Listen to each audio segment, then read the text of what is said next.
Settle in, traveller of timelines. Loosen the straps on your metaphorical sandals, dim the lights, and let the whir of whatever passes for a Roman aqueduct in your apartment air conditioner, ceiling fan, or suspicious neighbour's washing machine be your background hum. Tonight we drop quietly through the floorboards of history and land toe first on the sun-baked flagstones of the eternal city. Our quest? To discover why ancient Romans, people who could invent concrete that still hasn't crumbled, build roads straighter than modern freeways, and conquer 3 continents before lunch, looked at their own feet and said, "Hey, good enough. Imagine Rome at dawn. Purple blush on the horizon, marble temple fronts turning rosy, bakery ovens exhaling warm breath into alleyways." Now tilt your gaze downward to street level. They're just above the paving stone swirls a copper-coloured haze, part dust, part pulverized terracotta, part whatever the mule ahead of you just donated to municipal infrastructure. Every sandal-clad citizen must slog through that grainy soup. By noon, the dust climbs ankles like ivy. By sunset, toes resemble artichokes rolled in paprika. And by bedtime, the city's collective foot odour could stun a Bithynian goat at 20 paces. You might assume such grime was an embarrassment in a culture that coined the phrase "pulture beautiful" and sculpted toes on marble statues with fetish-level detail. But hygiene priorities in Rome followed a strict hierarchy. Hair must be oiled to a glossy sheen visible from the Senate floor. Body must be perfumed heavily enough to drown out the fish sauce economy. Public image must never hint at civility. Kneeling counts as poor optics. Feet, somewhere below, replace cracked chamber pot lids. Why? Because cleaning feet demanded kneeling, scrubbing, and admission that you were, in fact, mortal. No Roman eager to project virtues, that macho cocktail of courage and discipline, wanted to be seen hunched over like an amphora-polishing slave, tickling his own toes with a bristle brush. Rome's relentless dust factor reflect the historical camera to wide angle and see the city's geography conspiring against clean souls. Lying in a basin flanked by 7 hills, Rome gathered silt the way your phone gathers mystery pocket lint. Summer winds funneled dust down every street. Winter rain stirred dirt into viscous soup. Romans paved major arteries with basalt blocks. Sure, but side roads Vicoli that zigzag behind insulae remain nothing more than tamped earth peppered with pottery shards and fig pits. One wheezing 2-wheeled cart could reduce an entire neighborhood to a brown sandstorm that tasted faintly of garlic and goat hair. Now add population stress. By the 1st century CE, Rome housed roughly 1 million souls plus 2 million souls. If you count each foot that trudged daily across the city, cut through that crowd with your straw-woven solii, and you've instantly collected a powdered souvenir layer guaranteed to outlast your next 3 toga launderings. Water, not quite everywhere, yes, you protest, but Romans had aqueducts. True, 14 of them by late empire, each an elegant stone centipede striding across valleys to pour pristine mountain spring water into civic fountains. But observe a street fountain at lunchtime, a queue of servants balancing amphorae, kids splashing figs, and one donkey attempting a sip like a hungover tourist. Average Marcus has to elbow through that scrum just to fill a jug for cooking. Hauling extra water to soak dirty feet, a luxury bordering on treason against time management.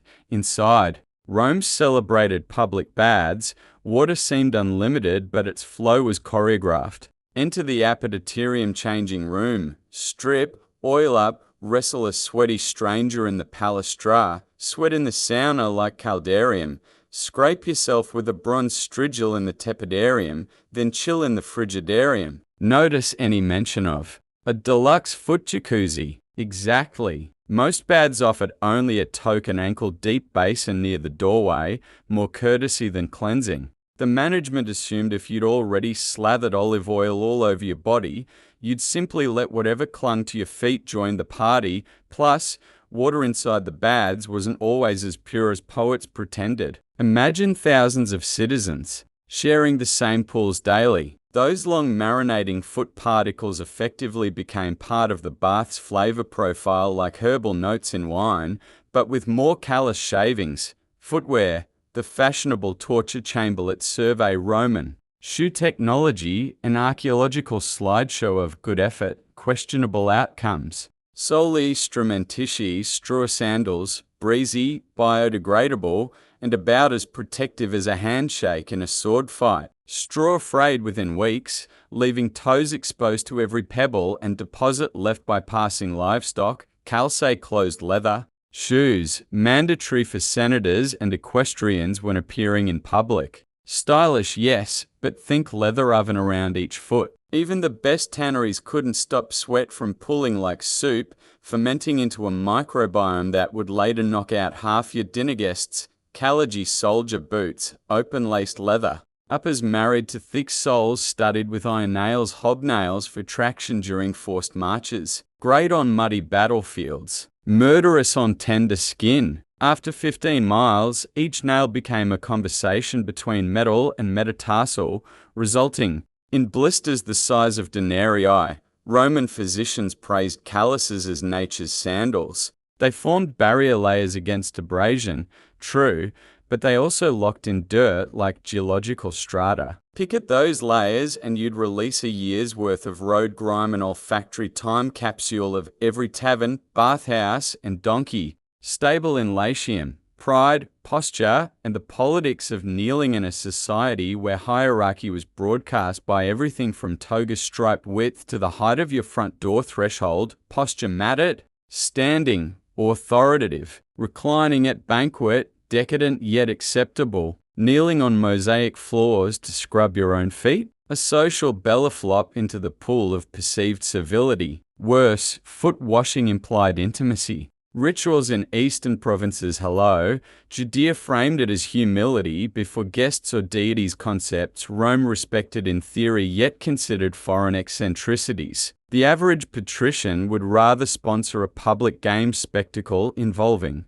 live lions than demonstrate humility by washing another person's toes. Even inside family villas, the act fell to household slaves called Pedisi, literally foot followers. If you washed yourself, you risked collapsing the invisible. Scaffolding of status. Better to parade calloused, dusty feet than appear to mimic the labor of the enslaved, stoic philosophers piled on. Hardship built character. Comfort eroded it. Seneca preached cheerfully about walking barefoot on cold marble to toughen spirit. If you paused to soak bruised black toes in warm water, perhaps the gods would suspect you'd gone soft, and no Roman courting fortune wanted that rumor. Legionary logic. Dirt, discipline, and denial shift the camera to a legionary encampment along the Rhine. It's dusk, and 5,000 soldiers stomp into camp after a 20-mile march. They've carried 80-pound packs, javelins, and the weight of Rome's global ambitions on shoulders already sunburnt. Feet, raw hamburger.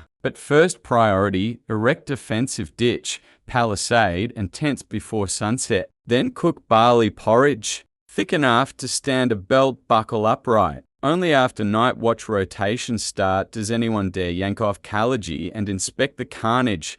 Medical manuals recommended vinegar foot baths nightly, followed by application of pitch mixed with rendered boar fat. Reality? One communal bucket for an entire cohort. By the time you dunked your feet into that murky broth, it looked like someone had steeped an old cloak in beet juice. Legionaries often concluded that a layer of dirt made a decent biological band-aid. Cracks and calluses? Stuff them with spider webs. Tie on a scrap of cloth, march at dawn. The aroma economy, when everything smells, nothing smells. Move your nostrils through a Roman street. Left side, fishmonger stalls flinging yesterday's mullet guts into the gutter. Right side, fuller's workshop soaking wool in vats of fermented urine imported, rumoured Pliny, from Portugal for the optimal bite. Underfoot, sewer outlets. Dribbling cloaca maxima effluent. Given that bouquet, a pair of slightly cheesy sandals barely registered. Friend complaining about your foot smell? Tell him to inhale the tanneries near the Tiber, then come back and negotiate olfactory priorities. Even in elite banquet halls, odor management relied more on drowning than eliminating. Hosts burned incense made from imported frankincense, myrrh, and the occasional chunk of cost-prohibitive cinnamon bark. Perfumed oils shimmered on necks and forearms. Feet remained hidden beneath couches, overshadowed by the reek of flamingo. Tongues roasting on silver platters. Smell hierarchy in action once again. When feet do get attention, spoiler, it's usually bad. Sometimes feet did command center stage, usually in cautionary tales. Medical horror shows. Galen describes soldiers whose calluses cracked so deeply that maggots nested like pearls in an oyster. Treatment: cauterize with red-hot iron. Anesthesia: grit your teeth, recite Virgil, hope you faint quickly. Social. Satire: poet Martial roasts a dandy named Rufus for perfuming every inch of himself except the provinces south of his ankles, which apparently could stun an ostrich. Again, public mockery, but no legislative reform. Religious revolt: early Christians adopt foot washing as symbol of humility, scandalizing Roman high society. Imagine Senator Gaius stumbling upon a clandestine gathering where believers kneel to wash each other's feet, like witnessing a banker voluntarily mop a pub floor. Cultural whiplash ensues. Many declare these cultists dangerously subversive, though secretly some envy the clean toes. Tools of feudal redemption. Should a Roman feel a sudden pang of podiatric conscience, the empire offered limited gadgets. Strigil.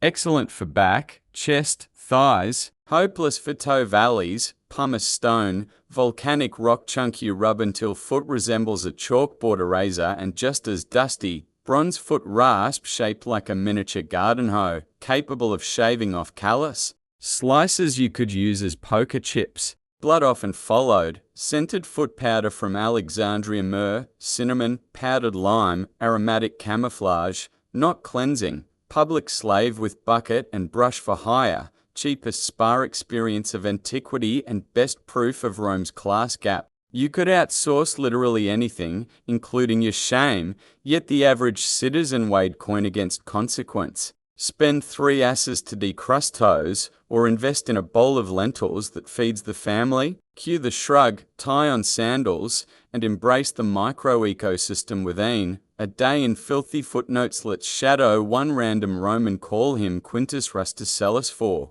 a 24-hour grime odyssey. Sunrise, Rusticellus slips into straw sandals, still damp from last evening's thunderstorm. The straw squeaks. He shrugs, heads to forum. Mid-morning, trip to bakery yields 2 loaves and a layer of flour dust now matted to PRE existing mud on insteps.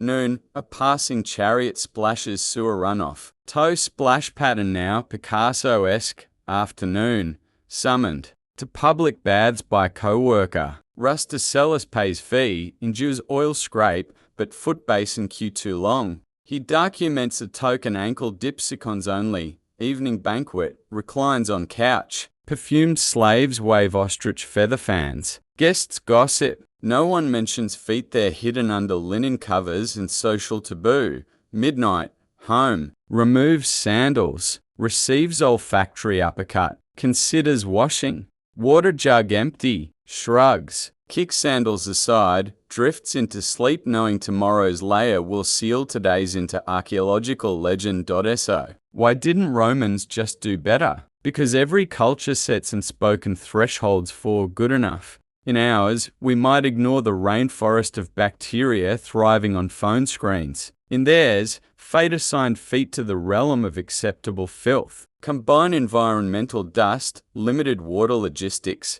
footwear that doubled as torture devices, social stigma around kneeling, stoic valorization of discomfort, and an olfactory background noise louder than a legion's battle chant and voile, a civilization that cured cataracts with bronze needles yet left toe jam undefeated. Feet carried Rome's armies across the Alps, its merchants down the Silk Road, its philosophers around peristyle gardens in endless circles of debate. They were beaten, blistered, adored by fetish poets, mocked by satirists, and largely abandoned by soap. When you picture togas fluttering in marble courtyards, remember also the dull brown cloud swirling at hem level and the chorus of squelching Sandals echoing through basilicas.so tonight, as you adjust your socks or examine that suspicious callous budding after a single jog. Spare a thought for ancient souls that march from the Tiber quarries to the Seat to Julia market without so much as a pumice stone detour. History's greatest empire stood on dirty feet and somehow never toppled. Cue the gentle creak of a mule cart fading behind you and let the mental camera tilt northward, out of the teeming capital and onto the long, stony ribbon of the Via Flaminia. Imagine following that road past cypress groves and poppy-peppered fields until the 7 hills shrink to rumpled silhouettes in your rearview. Onward you march, well, we march. You in imagination, I in narration toward the empire's frontier, where clean water becomes scarcer than honest tax collectors and every hobnail under your boot seems determined to gnaw through bone. By day 3, your arches feel like overripe, peaches someone's dropped on gravel. By day 5, the inside of each Caligae could qualify as a minor ecosystem, the kind that would earn its own segment on a particularly bleak nature documentary, and here we observe the rare Rhine tow fungus thriving in its leather cave. Our destination is a legionary encampment pitched on the banks of the Rhine, a forest of canvas tents and sharpened stakes, smelling of wood smoke, boiled barley, and 5,000 pairs of feet that haven't met a pumice stone since last payday. The sun is sliding behind stands of pine. The watch horn moans. You can almost hear collective groans as soldiers unlatch their boots, peel away woolen straps, and discover blisters swollen like pomegranate arrows. But before anyone can contemplate a soothing soak, the Decurion bellows inspection orders. Cleanliness. We'll have to queue behind discipline, dinner, and the small matter of not being ambushed by Germanic tribes after dark. Small mercy, the quartermaster has lugged up 2 oak barrels of vinegar water, a thrifty Roman substitute for foot spa fizz. Bombs. Each man is expected to take roughly 1 amphora's worth, slosh it over his toes, then pass the bucket along. By soldier number 11, the mixture now contains shreds of callus, a lost hobnail, and what looks suspiciously like half a beetle. Soldier 12 shrugs, figures protein is protein, and pours anyway. Q winces, hisses, and the soft rustle of men stuffing ragged socks back onto pruned feet. Somewhere in the medical tent, a weary medic scribbles notes for Galen's next edition. Vinegar bath effective at removing surface filth. Also effective at removing morale. Meanwhile, the camp blacksmith, hard of hearing, nose immune to nuance, tosses scrap iron into the forge. Sparks fly, and so does odor. Hot metal meets damp leather scraps, releasing a scent that could stun. A centaur. Yet none of the legionaries flinch. Compared to a day inside hob-nailed boots, the forge smells like a citrus grove. Fast forward 1 week. Our legion has marched east, crossed forests that swallow sunlight, slogged through marshlands, where every step makes a sound like a kiss in mud. Soldiers have discovered a new footwear hazard, leeches. They latch onto ankles and crawl beneath the straps like uninvited brooches. One unlucky optio takes off his boot to find a leech so fat it resembles a tiny snakeskin pouch, gorged on the optio's own optimism. The camp surgeon pinches it free with bronze forceps, then recommends a salt rub sternly, ignoring the optio's whispered plan to desert and open a sandal-free tavern in Capri. Yet not every Roman soul is condemned to vinegar barrels and leeches. Pivot south, where the sun hangs heavier over North African villas. Olive groves ripple like green oceans, and coastal breezes sweeten the air with hints of brine and pressed fresh oil. Here, a senatorial family convenes for an evening convivium. Before reclining, guests are escorted to a low colonnade lined with alabaster basins. Warm water cascades from lion head spouts into ankle-deep pools scented with lavender. Slave girls kneel, gently guiding each patrician foot beneath the surface, then trace circles with cloths dipped in diluted honey and pulverized pumice, nature's sugar scrub. A young aristocrat nearly dozes off, toes splayed like lazy starfish, while a musician plucks lyre strings in a corner. No vinegar, no beetles, only luxury so polished you could use a toenail as a smudged mirror for ego checking, but extravagance. births its own perils. One poet, let's call him Titus the Snide, records a dinner guest whose pedicurist over-enthused with the blade. The evening's entertainment thus included the unexpected encore of Titus reciting verses while the host's cousin fainted from a bleeding cuticle. Moral of the tale: sometimes it's safer to keep a little dust for armor. Shift now to Britannia, that wet sock of an island dangling off Europe. Roads here are more suggestion than structure, huts leak, and weather rots morale faster than vinegar. Rots leather. Legionaries in Arboricum modern York crave anything hot, including footbaths. Enter the local bath attendant entrepreneur, a burly Briton named Adcobrogios who smells profit in misery. He converts a disused grain store into a Calida Pediluvia shop, stoking a hypercaust under a row of knee-high tubs. 5 sesterces buys a 10-minute soak in water tinted a suspicious shade of rust. You pray it's mineral-rich, not leftover.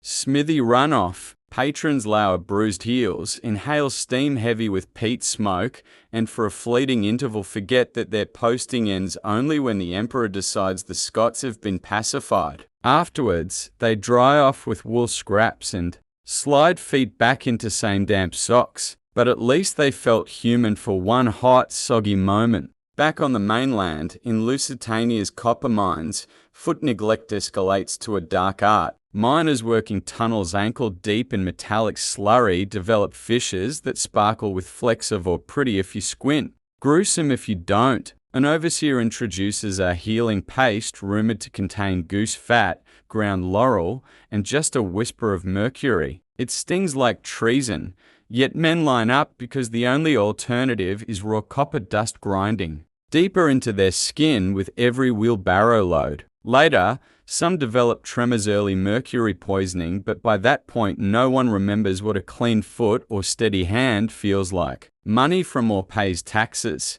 Taxes prop up Rome, and so the empire keeps marching on corroded toes.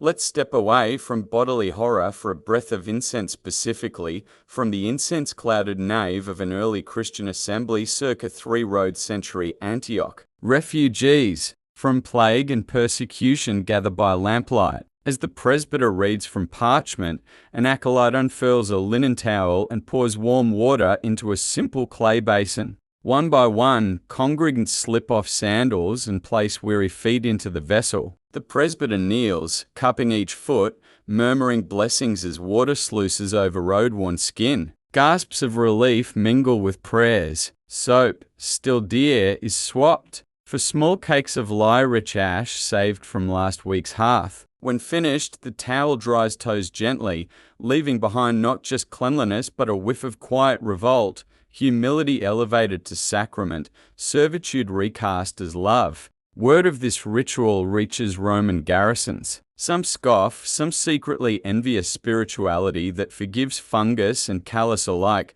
Not to be upstaged, practitioners of the cult of Isis in Alexandria host monthly ceremonies of renewal featuring foot washing with Nile lotus petals. Participants claim that lotus oil can banish evil spirits hiding beneath toenails. Apparently evil likes cozy crevices. Merchant scent opportunity, soon amphory labelled lotus-infused soul salve wards off demons, maybe corns flood marketplaces from Cyrene to Sidon. Does it work? Hard to say, but the label alone comforts ankle-deep superstitions, and in marketing, comfort is half the sale. Meanwhile, physicians compile case studies that read like cautionary epics. One scroll recovered at Herculaneum documents the sandal maker Gaius, whose refusal to rest an infected blister led to necrosis advancing to the shin.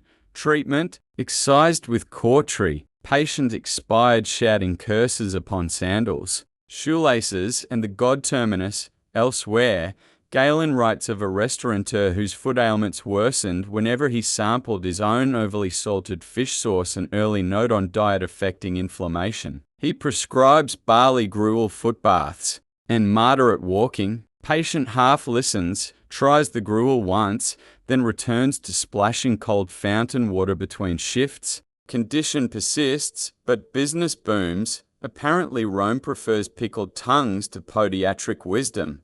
Let's peek into a suburban domus at siesta time. A teenage scribe named Livia lounges on a roof terrace, scribbling poetry about moonlight on roof tiles. Her mother appears wielding a pumice stone the size of a comet fragment. Maternal edict: scrub those heels before your betrothal. Suitors flee cracked feet. Livia rolls eyes, mutters about bodily autonomy in dactylic hexameter, but obeys. Within minutes, the pumice whines against keratin. Flakes drift like tragic confetti glinting in sunlight. Daughter huffs sore-footed indignation. Mother hums victory. A week later, the wedding banquet features an impromptu foot inspection game. Aristocrats invent odd rituals, and Livia passes, though she will forever associate romance with volcanic exfoliation. How about the poor? Street performers, fruit sellers, amphitheatre ushers all stand for hours on cobblestones hotter than fresh focaccia. Enterprising street kids roam with clay jugs and dipper cups, shouting Aqua Pedibus. For 2 copper quadrants they'll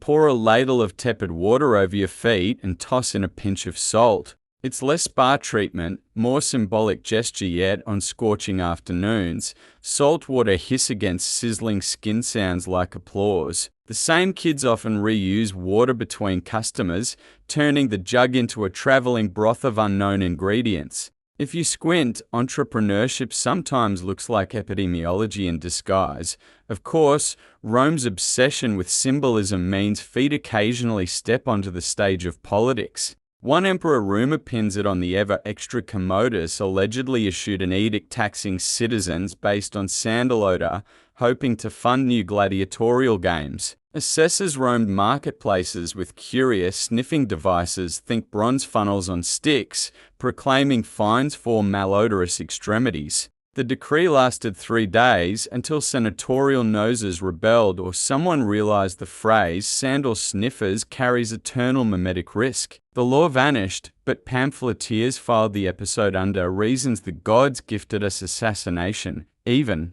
philosophers dip toes in. Epictetus advises students to embrace discomfort. If your foot is sore, give thanks, for pain is tutor of the soul. Easy to preach when you're a free man strolling porticos, less charming when you're a fishmonger, slipping on scales all morning. Yet the stoic brand sells. Sellers hawk tiny tablets inscribed with motivational foot quotes. Cointus, no callus, no glory. Wear one as an anklet and apparently the universe rewards your grit. Let us glide east along the amber roads to Bithynia, where hot springs bubble from volcanic soil. Here stands the town of aqueducts, its very name promising watery heaven. Entrepreneurs carve marble channels redirecting spring water into communal pools. Entrance cost, a single sestertius or half if you bring your own wooden ladle. Pilgrims claim miraculous cures. Scrolled peddlers document testimonials like Meniscus of Neapolis, arrived with toes like dried figs, departed with souls soft as goat cheese. Sure, volcanic minerals can work wonders, but skeptics note Meniscus also spent 3 unbroken days off his feet guzzling spring wine. Detox or vacation? You decide. All these anecdotes swirl back to a single grainy truth: Romans lived in a constant negotiation with the earth beneath them. Dust, mud, sand elements of empire's foundation also clogged its cuticles. The same genius that lifted aqueducts to sky level rarely stooped to ankle level. And why should it? In a society that measured triumph in marble arches, who'd fund research into arch support? Yet even neglect seeds innovation. Market stalls in the Subura district experiment with portable Pediluvium tablets, compressed cakes of lye and goat fat that fizz when dropped in water. Think effervescent foot mints. They never catch on city-wide to pricey, smell like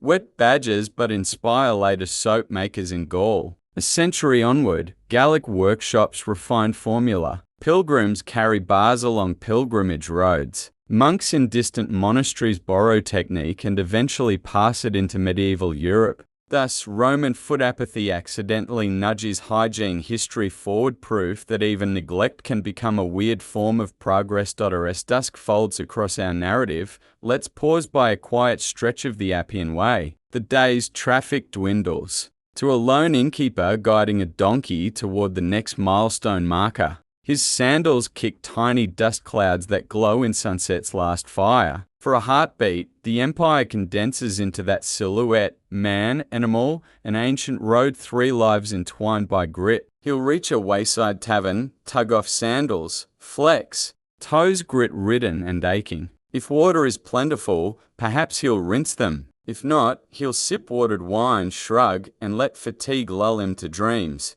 Come dawn, he'll lace dusty straps and resume the endless shuffle that ferries olives, gossip, and policy tidings between cities, and so we leave him, and you, tiptoeing towards sleep with fresh gratitude for your shower head, your cotton socks, and podiatry clinics that smell faintly of sanitizer rather than vinegar barrels. But don't drift off entirely. There is more road ahead: rituals, remedies, and revolutions still to uncover. When the mind feels ready, whisper the magic words, and we'll trudge onward into fresh chapters of Rome's delightfully dirty saga.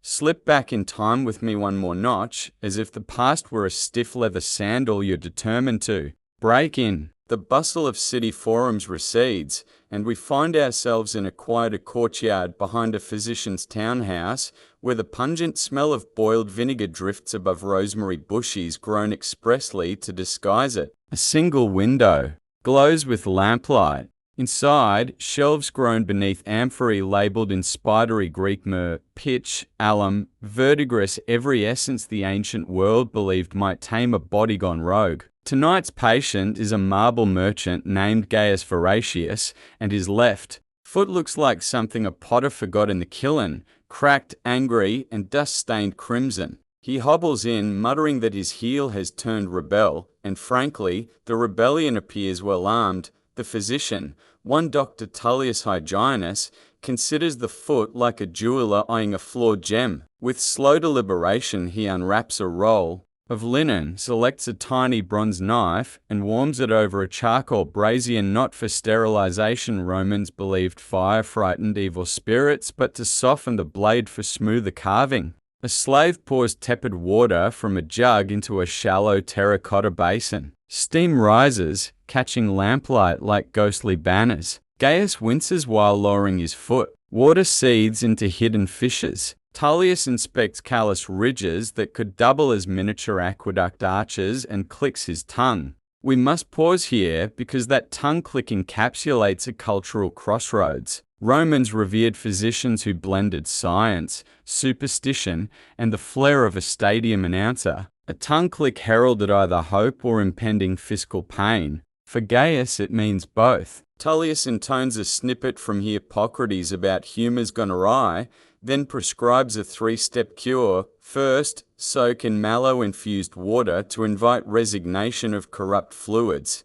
Second, gently slice away necrotic tissue. Third, slather the wound with a paste of honey, rose oil, and pulverized earthworm, because worms apparently know something about burrowing into damp places and leaving them fresher than found. Gaius nods, because negotiating with death or amputation seems worse than trusting a worm smoothie. A second slave slides a wooden bite stick between Gaius's molars, a courtesy so he doesn't chip teeth on his own screams. Tullius works with surgical poetry: shallow cuts, blotting cloth, another cut. Blood beads up like garnets, mixing with bath water into a swirl reminiscent of half-forgotten wine. At last, the honeyworm rose Poultice seals everything beneath linen. Wraps, and Gaius relaxes, half delirious, half convinced he's been rebaptized. Only then does Tullius produce the invoice to silver denarii, roughly the price of a barrel of the finest Spanish garum.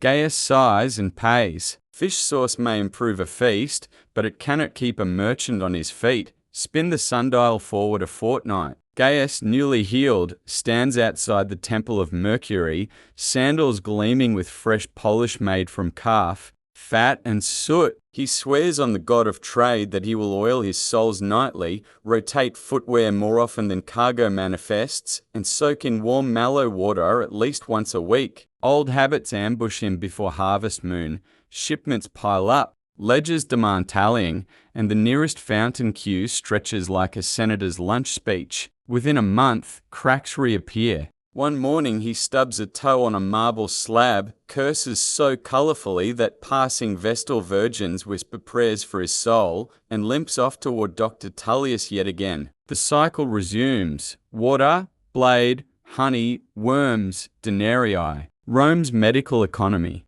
relies less on miraculous cures and more on the predictability of human neglect, but Gaius is not alone. Far from Rome, across the Adriatic and Dalmatian hill villages, shepherds engage a simpler protocol. They pack sheep tallow mixed with pine resin into heel cracks, then wrap toes in fresh lamb's wool. It smells like a candle workshop in late August, but buys them time to chase flocks along karst ridges without screaming at every pebble. When fissures deepen, they burn dried sage and stomp through the smoke, believing it hardens skin. Modern dermatologists might raise eyebrows, but if you're 60 miles from the nearest bathhouse and the hillside is your office, fiery foot smoke seems pragmatic. Head south now, skirting the Ionian Sea, to the port of Neapolis. Here, Greek physicians hold symposia on saltwater therapy, claiming Poseidon himself gifted brine its cleansing powers. They construct public Lutriforian pools where citizens can submerge feet in warm seawater swirling with chopped sea fennel.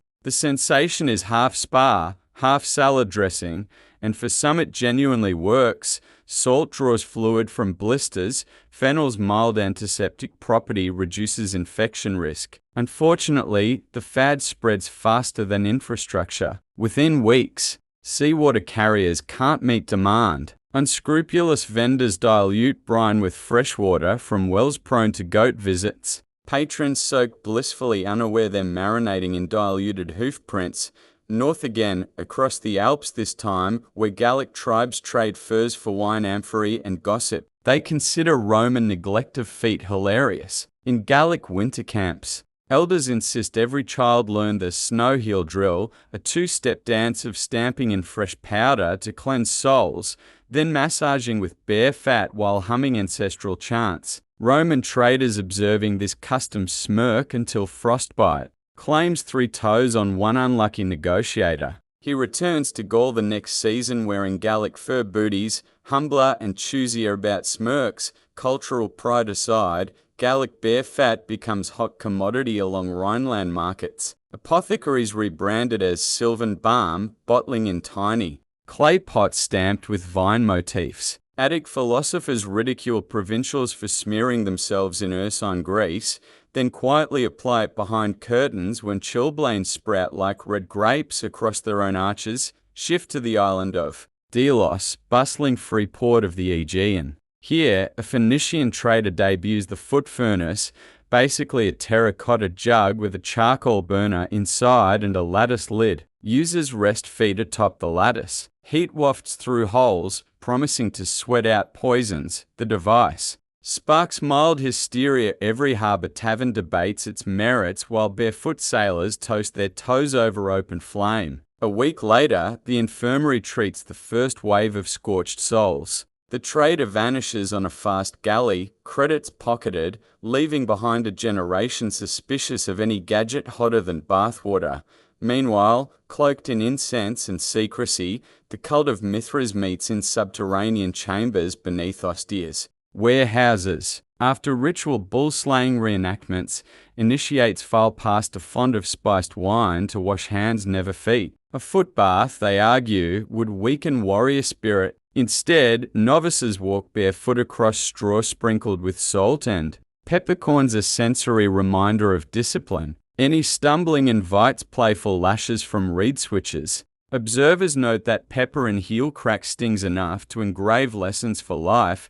Contrast this with female-run healing circles in Ephesus devoted to Artemis Eileithyia, protector of childbirth. Midwives gather expectant mothers at moonrise. On polished marble terraces, they gently bathe feet in milk and honey, then wrap ankles with linen soaked in chamomile tea, believing calm souls calm the womb. Whether psychosomatic or not, mothers swear by the ritual. 9 months later, newborns arrive with toes already anointed by maternal baths.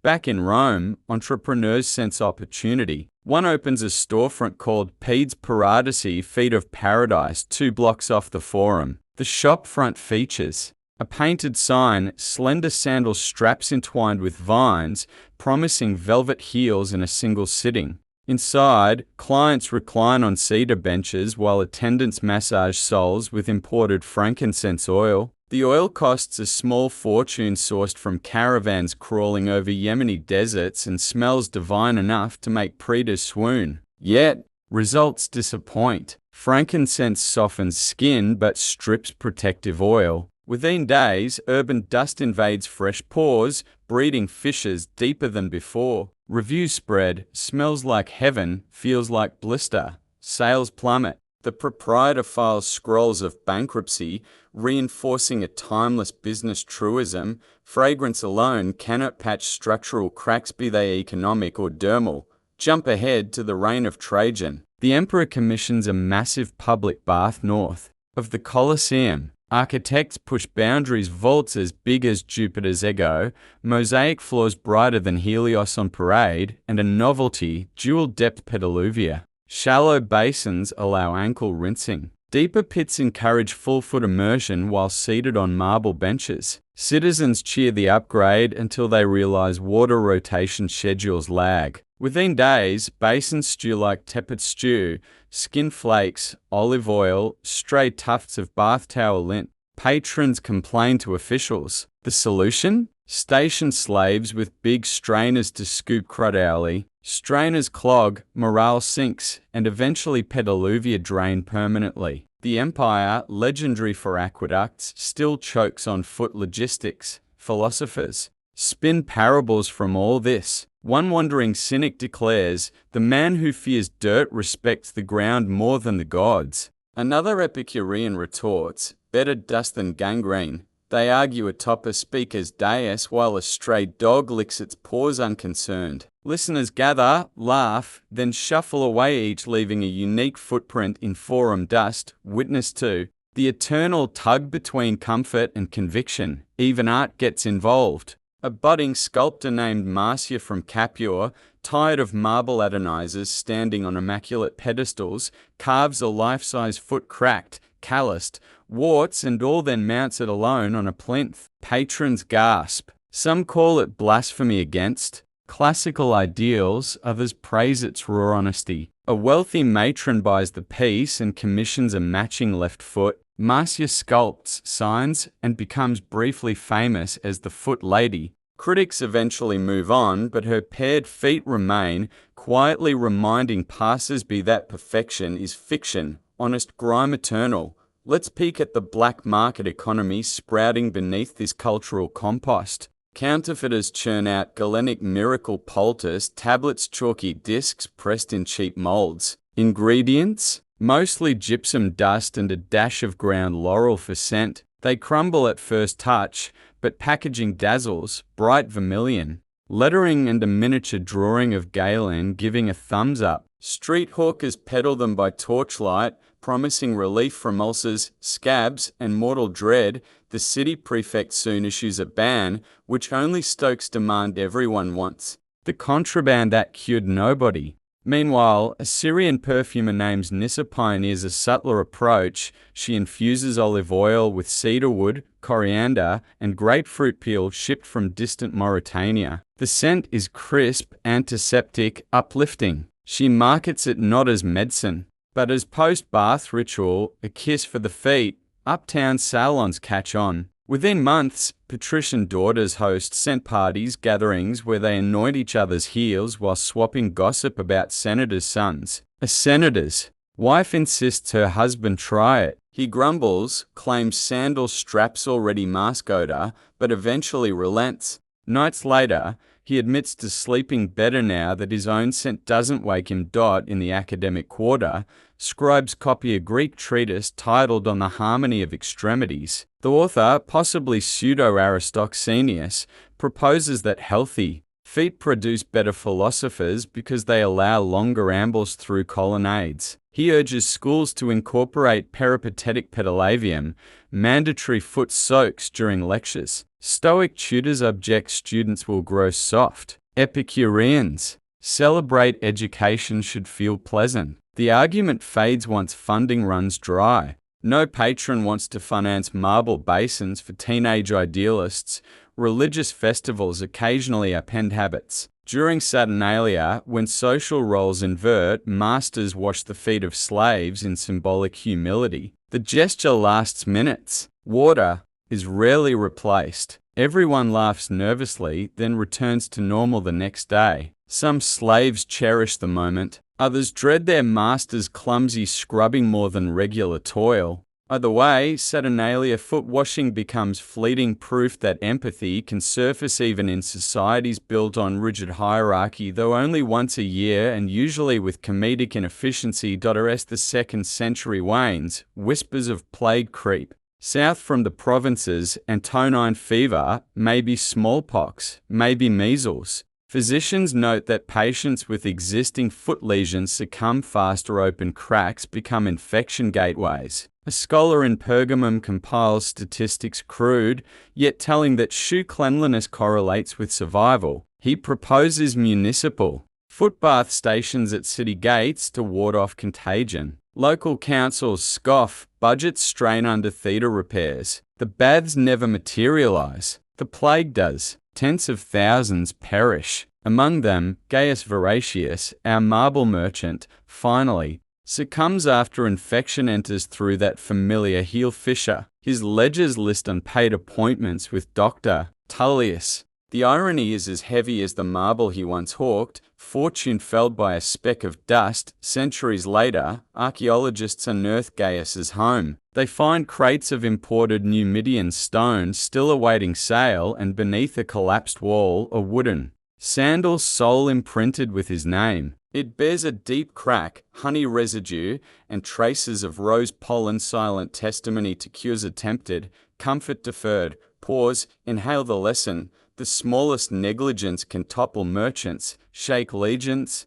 maybe nibble at empires. Yet across that same negligence sprouts creativity, soaps, scrubs, sculptures, and stories. Dust breeds resilience. Cracks breed cures. Foul odors birth fragrant concoctions. The foot, so lowly it almost slipped under history's radar, marches at the center of a vast choreography of commerce, medicine, religion, and art. Let the lantern gutters snuff out one by one in your mind's eye. Imagine a final flame flickering over cobblestones, reflecting in a puddle that holds the entire night sky, then winking into darkness. Somewhere a dog sighs, curling dusty paws beneath its muzzle. Somewhere a baker yawns, slipping calloused feet into flour-stained sandals to stoke ovens before dawn. Somewhere you drift in modern sheets, feeling the phantom tickle of ancient dust between toes.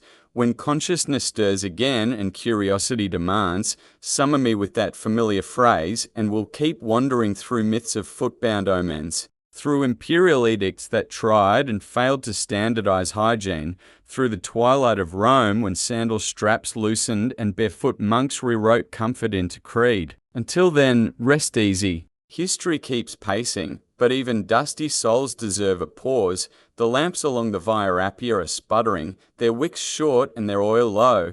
But don't worry, we're about to step into Twilight Rome, that woozy, incense-scented chapter when emperors grew paranoid, barbarians grew bold, and civil servants grew entire archives of pointless regulations. If the early empire marched on dusty feet, the late empire hobbled on them, bedecking those same battered extremities with layers of ritual, law, and folklore as frantically as a toga maker adds patches to a fraying garment. Settle back, loosen the metaphorical straps on your sandals, assuming they haven't already snapped, and let's wander onward. The year is 312 CE. Give or take the imprecision of a scribe with poor eyesight. Constantine has just glanced up at a suspiciously well-timed sunbeam and decided the Chi Rho is the best new corporate logo Rome ever had. Christianity is drifting from outlaw to board member, and with it comes a brand new marketing campaign for humility. Suddenly, foot washing goes from fringe practice to headline sacrament. Bishops kneel before ragged pilgrims, Priests quote the Gospel of John, in which a carpenter messiah insists that clean feet beat dirty egos, and aristocrats across the empire panic. Is scrubbing toes the latest status symbol? Do we need to add basin bearer to household staff? One senator reportedly quips that he won't bend down unless the Almighty himself ties his sandals. A week later, Easter arrives, and the bishop invites him to a public Maundy Thursday service. The senator kneels under duress, the crowd gasps, and foot washing is suddenly trending harder than gladiator TikToks would have if Romans had invented smartphones. But there's backlash. Stoic diehards scowl at what they deem theatrical humility. Virtue, they argue, lives in the chest, not between toes. Advisors to the Emperor Licinius draft memos suggesting a new ministry to standardize hygienic rites so the common people don't confuse humility with insurrection. The idea is shelved. Imperial ministries already outnumber grain silos, but scrolls survive. Listing proposed regulations: basin depth 3 digits, preferred water temperature lukewarm, divine moderation, acceptable oils olive, almond. If imported from friendly provinces, and maximum scrubbing time 10 strokes per foot, lest vanity sneak in. The regulations never launch, yet gossip alone convinces half the senatorial class to host private regulated foot ceremonies. They'd rather follow imaginary rules than risk appearing behind the trend, while elites fret over etiquette. The state tries its own angle: taxation. Remember that ill-fated sandal odor levy under Commodus? Bureaucrats resurrect the idea, though this time refined into a foot cleanliness duty. Inspectors, sometimes the same fellows who once ordered it. Wine adulteration, wander markets sniffing for violation. Merchants bribe them with peppercorns to avoid penalties. Shoe cobblers hire them as influencers. Buy our ventilated calfskin Caligae, guaranteed to pass the nose test. The new law lasts 9 months, raises negligible revenue, and spawns Rome's first recorded political cartoon, a magistrate chasing his own feet in circles, nose-plugged, captioned Inspector Inspectee. The Senate abolishes the duty, but parchment peddlers sell thousands of cartoon copies, turning foot humor into cottage industry. Not to be outdone, rural communities transform foot superstition into folk science. In the Apennines, shepherds swear that if a ewe licks your heel during lambing season, prosperity will follow provided you do not wash the foot for 9 days. In Pannonia, vintners claim pressing grapes barefoot imparts earth soul to the wine. Skeptics point out it mostly imparts fungal spores. Meanwhile, children on Crete jump over line-drawn footprints in dusty courtyards, chanting that each skip steals an hour of the print owner's sleep. Parents ever practical tell them to fetch water instead. Myths multiply. A Cilician storyteller spins yarns of a desert djinn who collects flakes of royal foot skin to forge golden sandals for future kings. In Gaul, druids repurpose an older oak leaf charm. Wrap fresh oak leaves around your soles before a journey and blisters betray you not. Roman centurions posted to Lugdunum laugh until they try it on a bet and notice the leaves do cushion hobnails a bit. Soon, oak leaf insoles spread among ranks, to the chagrin of quartermasters who protest that tree bark is not standard issue. If myth tends the soul, law tends the ledger. Enter the Codex Theodosianus, a grand compilation of imperial edicts meant to tidy Rome's legal attic. In Book 8, Title 5, Subsection 2, we find a gem on the furnishing of public bathhouses in provincial towns. The clause demands separate basins for lower limbs to prevent cross-contamination, a bureaucratic nod to germ theory 13 centuries early, albeit motivated by fear of foot-borne curses rather than microbes. Compliance is patchy. In some towns, magistrates repurpose grain troughs, stamping them for feet, not flour. In others, local potters strike gold, producing ceramic foot basins decorated with frescoes of Achilles nursing his heel. Classical SEO at work. Inspectors record mixed results. One town's brand new basins double as night soil receptacles, defeating the purpose. Another town lines theirs with silver leaf to deter theft.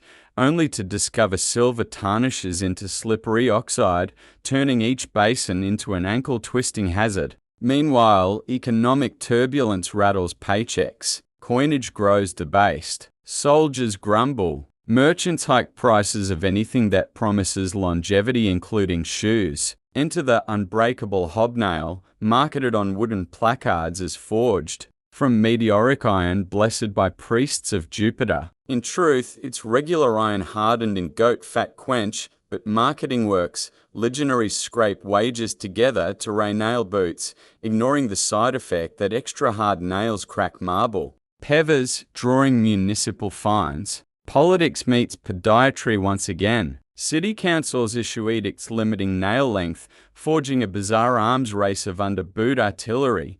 Yet out on the Empire's ragged borders, another storm brews migratory tribes with names that sound like thunderclaps, Goths, Vandals, Huns. Their footwear ranges from supple deerskin moccasins to layered felt boots that rival modern shearling. Roman scouts report barbarian feet seldom blister. Commanders dismiss these notes until they realize barbarian armies can march twice Rome's daily quota. Desperate supply officers commission research should Caligae be replaced with felt. Leather guilds protest. Felt makers celebrate. The study drags into scroll-mired committee. Before conclusions arrive, Gothic cavalry ride through the Danube limes, and policy debates evaporate in the smoke of burning villas. Even as battlefields shift, monks pen psalters in candle-lit scriptoriums. In snowy Jura mountain monasteries, brothers Fulgentius and Piscasius perfect a beeswax lanolin balm to protect souls during frostbitten vigils. They gift jars to passing pilgrims. Word spreads. Soon traders lug crates of holy foot wax to fairs from Trier to Toledo. The label features tiny carved icons of St. Christopher wading through water, feet obviously visible, presumably wax-coated. Somewhere in Alexandria, a perfumer smells profit, dilutes the formula with cheaper palm oil, and re-exports it under the same saintly brand. Counterfeit brochures appear, except no balm lacking genuine alpine bees. A medieval version of supply chain fraud, seeded by Roman neglect, blossoms silently as empire shudders. Step indoors to a late imperial villa near Ravenna. Mosaics still sparkle just but roof tiles leak and plaster peels like sunburnt skin.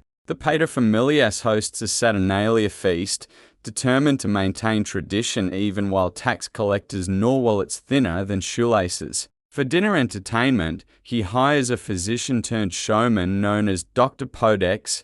The doctor rolls in a polished walnut box of instruments, bronze rasps, silvered scalpels, a small-line tripod brazier shaped like Cerberus. Guests gasp, equal parts fascinated and queasy. The show begins. Dr. Podex calls the villa steward forward, unveils a heel fissure wider than the Circus Maximus, then flamboyantly sprinkles pulverized saffron into the wound. Saffron, prized as spice gold, burns like a tiny volcano. The steward yelps. Guests laugh. The doctor bows, collecting applause and a purse of solidi. The steward later limps into the kitchen to soak his foot in leftover mulled wine. Inventing by accident the world's first 6 no-therapy. Travel next to a dusty lecture hall in Athens, now a provincial backwater where philosophers teach more out of stubborn nostalgia than paycheck. A certain Democritus the Younger presents a scroll titled On the Kinship of Soul and Soul. He argues that foot cleanliness mirrors moral clarity,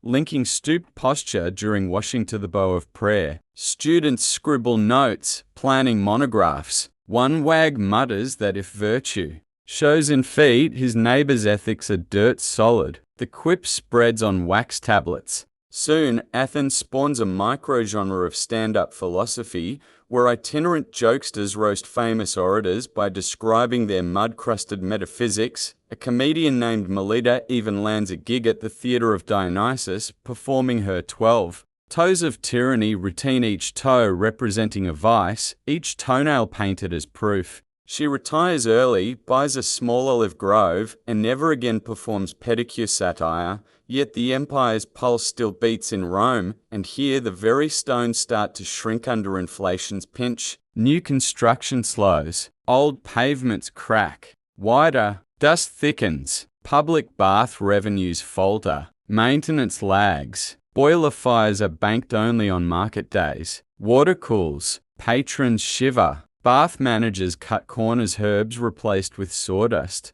oil recycled past decency, strigils never polished, feet once ignored now complain with renewed vigor, splintered floor planks deliver unexpected stabs, cool pools breed algae slick as pig fat. Complaints reach the prefect of Rome, who slaps a provisional closure on several baths. Citizens protest dirty. Feet they can manage, but no baths at all? Unthinkable. So they improvise. Street corner foot wash vendors pop up, selling ladlefuls of tepid water for a copper nummus. A beggar invests in a cracked amphora, fills it from a leaking aqueduct, and becomes Aqua the foot fountain. His queue stretches longer than the breadline. City officials shrug, one less riot to worry about. Our chronology tiptoes now into the 5th century, when Western Rome teeters on broken arches. Among church fathers, foot-washing theology blossoms into treatises thicker than chamber pot lids. Augustine writes that washing feet symbolizes scriptural humility. Jerome counters that it also persecutes pride. Monks copy and argue, feet soaked in icy cloister wells between debates. Outside monastery walls, Vandals raid North Africa, cutting grain supply. Suddenly, Romans limp not from calluses but from famine. The Senate convenes to debate measures. Coin reform, alliance with Visigoths, mandatory agricultural foot massages. That last one is sarcasm, though later chroniclers claim a senator proposed weekly spa visits for peasants to improve morale. Agenda lost in the chaos. Amid tragedy, small miracles sprout. A widow named Claudia, once servant to an imperial accountant, opens a roadside hospice along the old Salarian Way. She offers meals to refugees fleeing city walls and, crucially, hot foot soaks in basins fashioned from discarded amphora shards. Her concoction, juniper berry infusion boiled with ashes,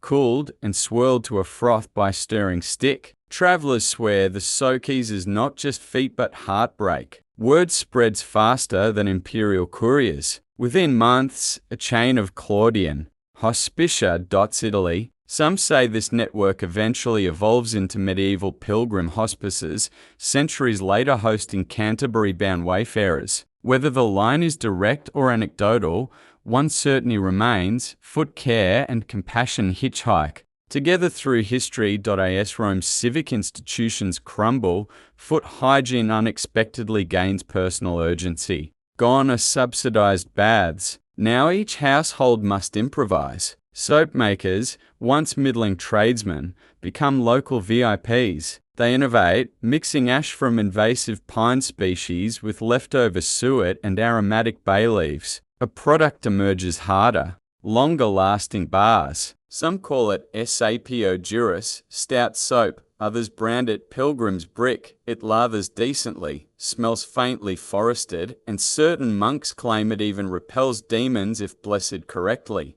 Whether cleansing souls or funguses, stout soap becomes a prized wedding dowry item by 470 CE. A modern chemist might note its pH too high, but for late Romans, squeaky clean beats scratchy foul, and then comes the year 476 CQ, the theatrical. Symbol crash and Odoacer, Germanic general, ushers the last emperor's fancy sandals off the catwalk. In the wake, Italian cities shrink, aqueducts stutter, and long-distance road maintenance goes the way of last season's toga trim. Yet life continues, one dusty footstep at a time. Peasants share hand-me-down lore, soak chilblains in warm way. Dry feet near hearth smoke, stuff shoes with moss for cushioning. Women weave slippers from flax and goat hair, teaching children weaving songs where each verse corresponds to a step, loop, tug, loop, snug, sing away the mud. If they sing loud enough, maybe they don't hear the crack of distant siege. towers. Centuries pass. Visigoths become Spaniards. Franks turn into France. And somewhere in a Lombard village, an aging storyteller recounts Rome's grandeur to wide-eyed youngsters. He describes marble courts, golden palaces, armies that could march from sunrise to sunset. Then he cackles and adds, "But their feet were filthy as tavern floors." The children giggle, half horrified, half delighted that even legends had flaws. They tuck straw in their homespun boots that night, vowing to keep heels soft lest they become punchlines too. Now glide your gaze over centuries to the present moment. Imagine archaeologists brushing dirt off a mosaic depicting Neptune riding seahorses. They notice tiny chips missing at the god's toes, abrasion, perhaps from countless bathers' unwashed feet scuffing past. The mosaic whispers a secret. Greatness erodes first at the edges, often underfoot. Yet those same edges preserve stories' calluses, cracks, and all. Foot neglect becomes a fossilized footnote to empire, inviting future generations to laugh, study, and maybe moisturize a little more often. So here we pause once more at a dim crossroads illuminated by memory. Listen, faint echoes of sandals slap stone. Soft prayers of monks swirl above beeswax candles. Distant markets hawk miracle balms. The dust settles, and night drapes the landscape in quiet charcoal. Your own feet warm, maybe wiggling beneath blankets, have journeyed through centuries of grime without leaving the bed. Let their weight sink, let shoulders uncoil. Dream of cool fountains that never run dry, of sandals that never blister, of cities that learn humility before callous. And when morning nudges you awake, or when curiosity shakes off slumber and whispers, "Just one more mile, call for me again," and together we'll take the final steps through Rome's long, dusty afterlife. For now, rest. We still have one last leg of the journey ahead, where barefoot saints, Byzantine bureaucrats, and medieval pilgrims pick up the trail and march the story home. Close your eyes and picture the last puff of dust settling across a battered stretch of the old Appian Way. The empire has crumbled, emperors now sit only on coins, and the once thundering legions have dwindled to rumors in tavern songs. Yet the feet they keep walking. Pilgrims tramp to shrines, merchants haul bales of silk along the Silk Road's western stub, and barefoot peasants shuffle furrows into terraces that will outlive dynasties. If Rome's history were a parchment scroll, the margins would be smudged with heel prints. We'll begin our final lap in the 6th century, when Gothic King Theodoric presides over an Italy that is Roman in memory, Gothic in military posture, and Byzantine in bureaucracy, three flavors swirled into one perplexed gelato. Public baths survive barely. Their furnaces fire only on feast days. Their bronze taps drip more rust than water. Attendants, stripped of salaries, moonlight as storytellers, offering gossip in exchange for coins to stoke the boilers. Patrons adapt a new ritual. The pilgrims dip. Each bather receives a ladle of warm water to splash across whichever body part most offends their conscience. Feet seldom win that contest against armpit or unmentionable regions. Thus, neglect persists, now wrapped in holy modesty and fiscal austerity. But beyond the crumbling baths, a new class of foot specialists emerges, the itinerant calcareous half-cobbler, half-healer trudging from village to villa with a sack of tools that clinks like a travelling kitchen. He offers 3 services: mend sandals, shave calluses, extract splinters. Payment is negotiable, often a loaf of rye bread or a coil of garlic sausage. These men inherit techniques from Roman physicians, though simplified, blades honed on whetstones, beeswax salves infused with marjoram, and a finishing powder made of crushed eggshell for noble polish. Their arrival sparks small festivals. Children chase them chanting "foot butchers," adults queue in sheepish eagerness, and elders debate whether knives near veins might invite demons. The local priest sometimes blesses their tools, sprinkling holy water that hisses off hot blades. Faith and foot care begin their medieval waltz. Across the Adriatic, Byzantine Constantinople glimmers under mosaic domes and the scent of spiced wine Here, foot hygiene ascends to ceremonial art among court eunuchs, who cultivate the basin dance, a synchronized swirl of silver ewers pouring rosewater over imperial toes while harpists strum modes so ethereal they might lull an angry hippo. According to one court diarist, Emperor Justinian required foot washing before each audience, claiming clean soles reflected divine order, yet the diarist notes an after-hour scene where palace guards, feet wet from guarding fountains, grumble that fungus thrives in constant moisture. Thus, even under gilded ceilings, the line between purity and athlete's foot remains perilously thin. Meanwhile, the Franks under Clovis adopt Christianity with a splash literally. Baptismal fonts overflow, and bishops preach that humility begins at the toes. But Frankish mud is legendary. If Roman dust clung gently like talcum, Frankish mud glops like rebread dough after a toddler's playdate. When bishops hold Maundy Thursday services in open-air churches, the foot-washing basins fill with muck so thick it could mortar castle walls. Choir boys gag. Saints perhaps weep. Peasants wonder if piety is worth trench foot. Eventually clergy decree that symbolic toe dampening 1 damp cloth per foot qualifies as sufficient humility north of the Loire. Travel eastward into the Carpathian foothills, where Slavic tribes perfect a winter boot lined with felted wool studded with juniper berries. Legend claims juniper wards off evil and odor alike. When missionaries arrive, they record astonishment. These barbarians can march through snow all season and still peel off boots that smell faintly forest fresh. Word of juniper felt lining drifts west. Frankish merchants import sacks of berries, but local cobblers miscalculate ratios, cramming so many into boots that wearers walk like maracas. Fashion columnists of the era, mostly monks scribbling marginalia, deride stumbling juniper feet, but the idea sticks. Aromatic insoles destined to reincarnate centuries later as cedar shoe trees.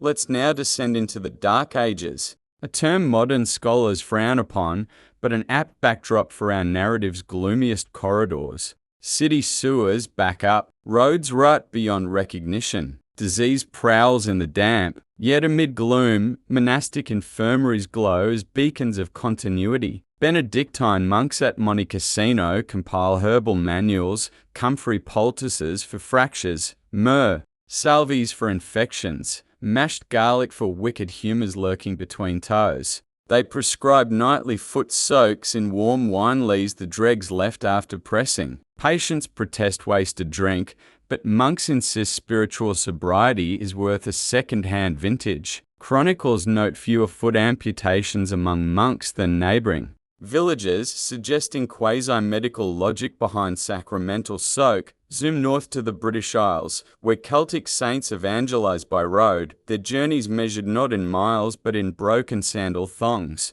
St. Cuthbert of Lindisfarne outruns rumours of Viking raids, preaching as he goes. Tradition says he refused shoes altogether, claiming earth's purity sufficed. His followers, aghast at frostbitten toes, invent the Cuthbert wrap strips.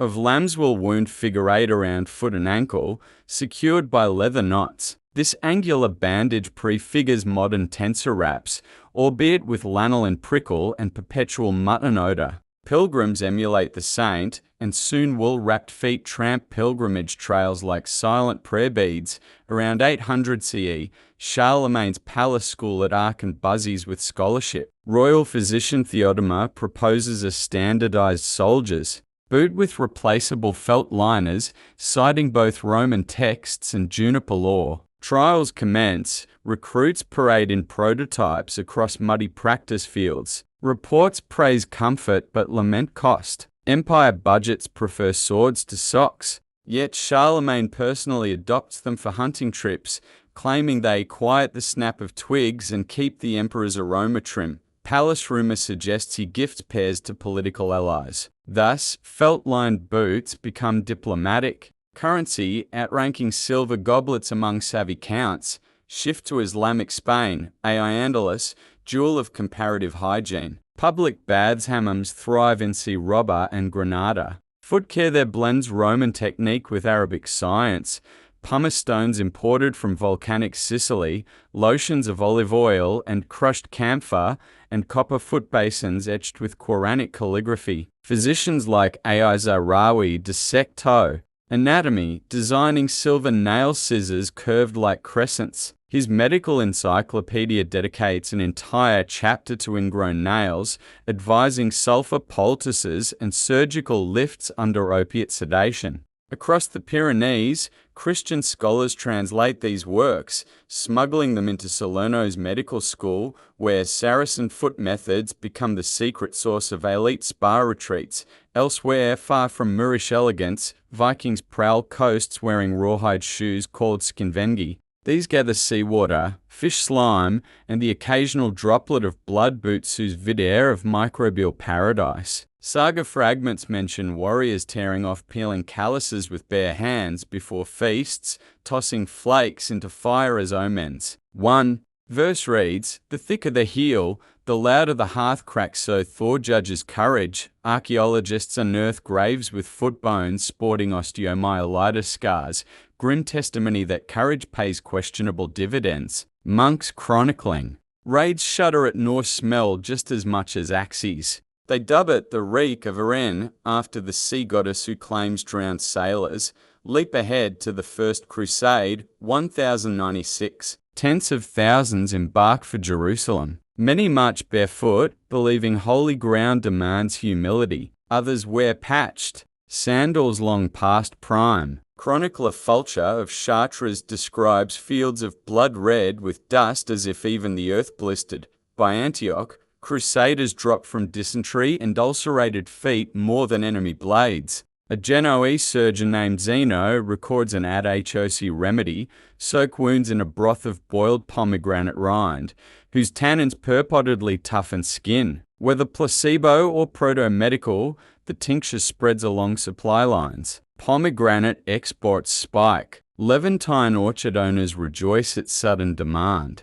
Back in Europe, the 12th century births guilds. Cobblers formalize apprenticeship, codify leather grades, and publish manuals on proper arch curvature reminiscent of Vitruvius writing for toes. Parisian bylaws require new shoes delivered, with complementary stone friction slabs, small rectangles of sandstone so customers may smooth seams and incidentally exfoliate heels. These become coffee table ornaments of the Middle Ages, conversation pieces wherein knights brag of smoothing soles before tournaments. Troubadours tease them in song. Sir Roland strokes sandstone more than lute strings, casting podophilic shade across courts. The Renaissance soon dawns, and with it arrives fashion's revenge. Pointed shoes called Palanes sweep Europe, their tips stretching to absurd lengths, sometimes a foot beyond actual toes, stuffed with moss, tied to garters. They elevate social standing literally. The longer the point, the loftier the ego. But inside those elongated leather gondolas, toes cram like commuters at rush hour. Circulation falters, blisters bloom, and fungus claps from the cheap seats. Italian satirist Poggio Bracciolini quips that Palanes turn feet into crowded. Tenements where corns pay rent. The church condemns excess length. Cities impose max tip quotas. Even so, the style lingers, aggravating medieval bunions with gusto until square-toed shoes mercifully stomp it out around 1500. Yet one innovation. Sticks, perfumed shoe sachets. Florentine apothecaries supply nobles with tiny silk pouches stuffed with dried rosemary, clove, and lemon-rind medieval febres. When the Medici host banquets, courtiers discreetly slip sachets into Palanes, inhaling citrus notes to mask under-table ferment. These pouches evolve into modern cedar inserts, the unsung heirs of Renaissance odor management. Printing presses crank up. Knowledge floods Europe like overfilled bathhouses. In 1535, a German pamphlet titled Der F. Kliniker's Geheimnis, the Foot Clinician's Secret, sells out its first run of 200 copies. It recommends warm soap wort lye for softening calluses and warns that tight shoes invite the devil's staples, ingrown nails that anchor sin via pain. Lutheran pastors echo the pamphlet from pulpits. Parishioners nod solemnly and continue wearing ill-fitting clogs because they're cheap and durable. Pain, after all, pairs nicely with piety. Crossing the Atlantic, Spanish conquistadors plant European feet on New World soil. Their boots, built for Iberian hills, mangle on Andean slopes. Quechua porters observe conquistador blisters and share a remedy: mash coca leaves,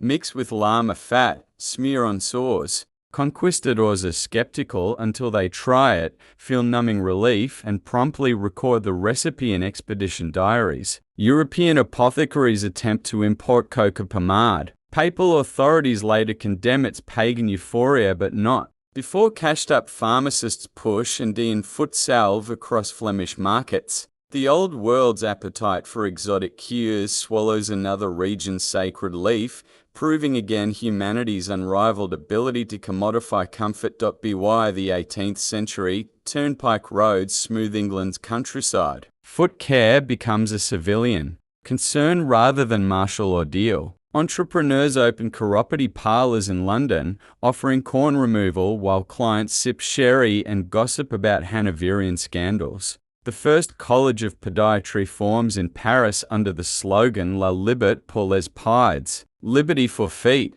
They credit Romans as reluctant pioneers and vow to succeed where Caesar's bath architects failed. They repackage salt vinegar, soaks as balneological therapy, patent pumice in ergonomic handles, and publish pamphlets extolling daily cleansing. One satirist notes that podiatry has finally chased dirt from the empire's last colonies. The toes. Leap yet again to your bathroom this morning, tile cool under arches while you run water clear as aqueduct flow. Perhaps you used peppermint-infused soap, an echo of Alexandrian camphor. Perhaps you toweled carefully between toes, a gesture once scorned as vanity, now baseline hygiene. Maybe you slid into arch support sneakers born of Roman road research, strapped with Velcro courtesy of NASA, but at their conceptual core, still sandals in spirit, two straps and a sole daring the ground to do its worst. So why did ancient Romans hate washing their feet? They didn't, not in the sense of active loathing. They merely placed the act low on a towering pyramid of priorities overshadowed by infrastructure limits, social optics, and stoic swagger. When water cost labor, dust carpeted every surface, and kneeling equated to subservience, ankles vanished from the hygiene spotlight. Over centuries, religion, medicine, fashion, and technology tugged that spotlight slowly downward until today we hardly question daily foot care. History, then, is one long negotiation between necessity and neurosis. Romans conquered Caesar, ceded territory to toe jam. Their grudging indifference seeded markets, rituals, and medical breakthroughs that outlived legion banners. Call it the paradox of progress. Sometimes civilizations advance precisely where they once dragged their feet literally. Our trek ends here, at the threshold of modernity. The night is hushed. The footsteps of empire settle into silence. Let your own souls relax, sinking into mattress or armchair. Picture dusty roads fading into moonlit strands of memory, each grain of Roman grit sparkling briefly before winking out. You've traveled 2 millennia without blister, guided only by soft narration and the hum of curiosity. The story's final moral pads softly across time.